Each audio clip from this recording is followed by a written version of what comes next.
নজরুল ইসলাম তুহিন। বাবার নাম রফিকুল ইসলাম। বাড়ি লক্ষ্মীপুর জেলার সদর থানার পাঁচপাড়া গ্রাম।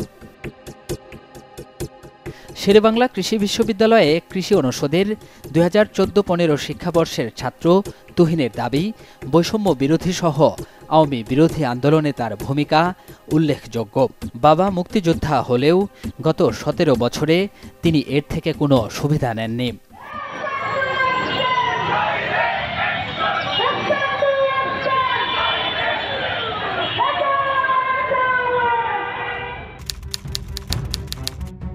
টিএসসি মোড়। একদল যুবককে বিক্ষোভ সমাবেশ করতে দেখা যাচ্ছে। সমাবেশের মূল দাবি কৃষি সচিব এমদাদুল্লাহ মিয়ানের অপসারণ। বিক্ষোভের নেতৃত্ব দিচ্ছেন নজরুল ইসলাম তুহিন, কিন্তু ব্যানারে একজন সচিবের ছবিতে ক্রস চিহ্ন। সন্দেহ জাগল, এর পেছনে নিশ্চয় ভিন্ন কোনো রহস্য আছে। না হলে এভাবে একজনের ছবিতে ক্রস চিহ্ন দেয়ার মানে কি? উত্তর খুঁজতে গিয়ে কৃষি অধিদপ্তর সংশ্লিষ্ট এক ব্যক্তির সন্ধান পাই আমরা। পরিচয় গোপন রাখার শর্তে তিনি আমাদের এমন কিছু তথ্য দিলেন যা চমকে ওঠার মতো। যে বা যারা এই আন্দোলনটা করছেন তারা মূলত স্বার্থগত কারণে আন্দোলনটা করছেন। বিশেষ করে তাদের স্বার্থ উদ্ধার করার জন্য কৃষি সচিবের কাছে বিভিন্ন সময় গিয়েছেন। সেই ধরনের বেশ কিছু প্রমাণও আমি দেখাতে পারবো। তিনি আমাদের বেশ কিছু স্ক্রিনশট দেখালেন, যেখানে নজরুল ইসলাম তুহিন কৃষি সচিব এমদাদুল্লাহ মিয়ানকে একাধিক বার্তা পাঠিয়েছেন। কৃষি সচিবকে পাঠানো এক বার্তায় দেখা যায়, এক কর্মকর্তাকে দখলবাজ, দুর্নীতিবাজ উল্লেখ করে তাকে না বসানোর আহ্বান জানান তুহিন। মজার বিষয় হচ্ছে, বিক্ষোভ উপলক্ষে আগের দিন বৈষম্য বিরোধী আন্দোলনের নামে ব্যানার বানানো হয়েছিল, কিন্তু মূল নেতৃত্ব সায় না দেয়ায় সেটি বদলে লেখা হয় ফ্যাসিবাদ বিরোধী শিক্ষার্থীবৃন্দ। যদিও শিরোনামের টার্গেটে কৃষি সচিবের নাম ঠিকই রয়ে যায়। বিষয়টি নিয়ে বিস্তারিত কথা বলতে তুহিনের সাথে কয়েক দফা যোগাযোগ করলেও তিনি সাড়া দেননি। অবশেষে জাতীয় শহীদ মিনার এলাকায় তার নাগাল পাই আমরা। আপনি বলেই ফেললেন, জি, সচিবের বিষয়টা নিয়ে কি কারণে আন্দোলনটা আসলে করলেন, কোন জায়গা থেকে শুরু হলো? মূলত আওয়ামী ফ্যাসিজমের বাহিরের যারা হোয়াটএভার যে বসুক, আমাদের কারণে কোনো যে আপনি ওকে বসাইতে হবে ওকে বসাইতে হবে, এই ধরনের কোনো সুপারিশ আমাদের কখনোই ছিল না। কিন্তু আমরা দেখলাম যে উনি যেহেতু আমার কৃষি সম্প্রসারণ অধিদপ্তরের এখন পর্যন্ত পুরো সেক্টরেই এখন আওয়ামী লীগের লোকজন বসে আছে। তার ফার্স্ট উদাহরণ হচ্ছে ডিজি এখনো বসে আছে, যে 4 তারিখে ছাত্র আন্দোলনের বিপক্ষে খামার বাড়িতে একেবারে সক্রিয় ভূমিকা রেখেছে। বর্তমান রাজনৈতিক বাস্তবতায় তুহিনের বক্তব্য সরকারের পক্ষে ফেলে দেওয়াও কঠিন, কিন্তু আমাদের কাছে তো ভিন্ন তথ্য রয়েছে। এ পর্যন্ত ওনাকে কোথাও কোনো ধরনের সুপারিশ করিনি। আমরা বলেছি যে ফ্যাসিস্টের রাজনীতির সাথে যারা সম্পৃক্ত ছিল তাদেরকে সরিয়ে দেন, সরিয়ে দিয়ে আপনারা যোগ্য ব্যক্তিদেরকে বসান। ইভেন পার্সোনালি আমি কারোর জন্য এখানে সুপারিশ করিনি। এটা একটা চক্রান্তের একটা অংশ। এরকম যদি সুনির্দিষ্ট অভিযোগ পাওয়া যায় তাহলে আপনি সেই অভিযোগ মাথা পেতে নেবেন? আমি অবশ্যই পেতে নেব। সব অস্বীকার করলেও কৃষি সচিবকে পাঠানো একাধিক বার্তা রয়েছে, যেগুলো তার স্বার্থগত তদবির ছাড়া অন্য কিছু নয়। একই সাথে নজরুল ইসলাম তুহিন কৃষি উপদেষ্টার বিশেষ প্রতিনিধি হওয়ার যে আবেদন করেন, ভাষা ঠিক আছে কিনা তা দেখতে মেসেজ দেন কৃষি সচিবকে। সব ঠিক থাকলে নিজের স্বাক্ষর করা সেই আবেদনটির বাকি কাজ উপর থেকে করাবেন বলে আরেকটি বার্তাও দেন।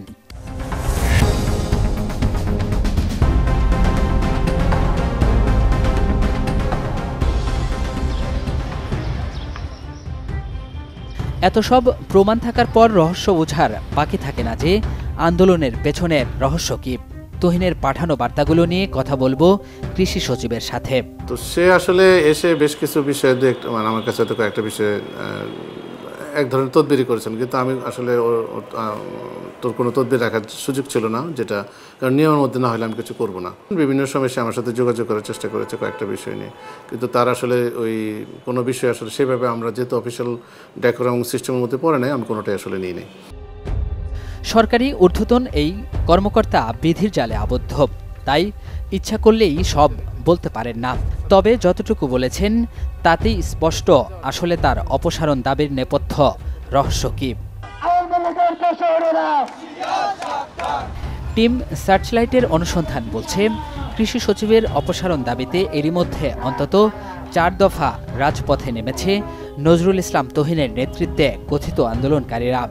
সরকার শাহবাগ এলাকায় সভা সমাবেশ নিষিদ্ধ করলে সবশেষ খামারবাড়ি অবরোধ করে তারা।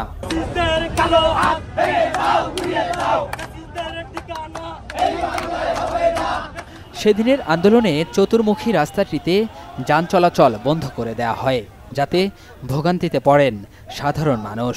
হাতে গোনা কয়েকজনের সেই আন্দোলনে পুলিশ এবং সেনাবাহিনী সদস্যরা নিরাপত্তা বলয় তৈরি করেছিল।